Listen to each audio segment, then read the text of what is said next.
நம்ம Ashwin sweets and snacks export பண்றதுக்கு 7373041434 மற்றும் www.ashwinsweets.com கான்டாக்ட் பண்ணுங்க. நகைச்சுவை நடிகர் கவுண்டமணியின் மனைவி சாந்தி உடல்நலக் குறைவு மற்றும் வயது மூப்பு காரணமாக தனது இல்லத்தில் காலமானார். சென்னை தேனாம்பேட்டையில் உள்ள இல்லத்தில் வைக்கப்பட்டுள்ள சாந்தியின் உடலுக்கு உறவினர்கள், நண்பர்கள் அஞ்சலி செலுத்தி வருகிறார்கள்.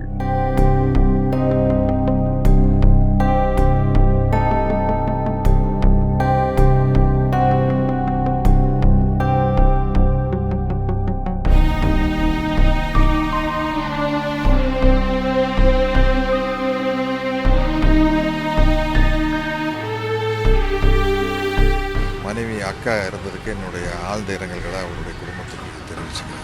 கவுண்டமணி அண்ணனோட ஒய்ஃப் இறந்துட்டாங்க. ஸோ அது துக்கத்தில் ஷேர் பண்ணுறது நாங்கள் வந்திருக்கோம். ரொம்ப சேட் திங். அவங்க இருக்கிற வரைக்கும் ரொம்ப அவங்க தான் எல்லாமே. இந்த கவுண்டமணி அண்ணனுக்கு எல்லாமே அவங்க தான். ரைட் ஹேண்ட், லெஃப்ட் ஹேண்ட் எல்லாமே தான். எல்லா விஷயத்தையும் பார்த்து பார்த்து கவனித்து அவருக்கு ரொம்ப உறுதுணையாக இருந்தாங்க. அவங்க உடம்பு சரியில்லாமல் இறந்துட்டாங்க. Extremely sorry. ஆனந்த இரங்கல். நம்ம Ashwin sweets and snacks export பண்றதுக்கு 7373041434 மற்றும் www.ashwinsweets.com கான்டாக்ட் பண்ணுங்க.